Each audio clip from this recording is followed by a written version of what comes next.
மாமல்லபுரத்தில் வருகின்ற மே மாதம் 11ஆம் தேதி பாட்டாளி மக்கள் கட்சி மற்றும் வன்னியர் சங்க மாநில மாநாடு இளைஞர்கள் பெருவிழா நடைபெற உள்ளது. நேற்று கொட்டுமடையில் பாமக தலைவர் அன்புமணி ராமதாஸ் மாநாட்டு திடலில் நடைபெறும் வேலைகள் குறித்து ஆய்வு செய்தார். அப்போது செய்தியாளர்களை சந்தித்து பேட்டியளித்த அவர், நிரந்தரமாக நீட் தேர்வை ரத்து செய்ய வேண்டும், வன்னியர்களுக்கு 10.5% இடஒதுக்கீடு வேண்டும் என்ற கோரிக்கைகளை முன்வைத்தார். அவருடன் ஏராளமான கட்சி தொண்டர்கள், நிர்வாகிகள் உடன் இருந்தனர்.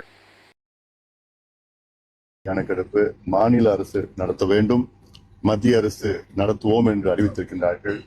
அதற்கு மருத்துவர் ஐயா அவர்கள் சார்பிலும் பாட்டாளி மக்கள் கட்சி சார்பிலும் பிரதமர் மோடி அவர்களுக்கு எங்களுடைய நன்றிகளையும் வாழ்த்துகளும் தெரிவிக்கின்றோம்.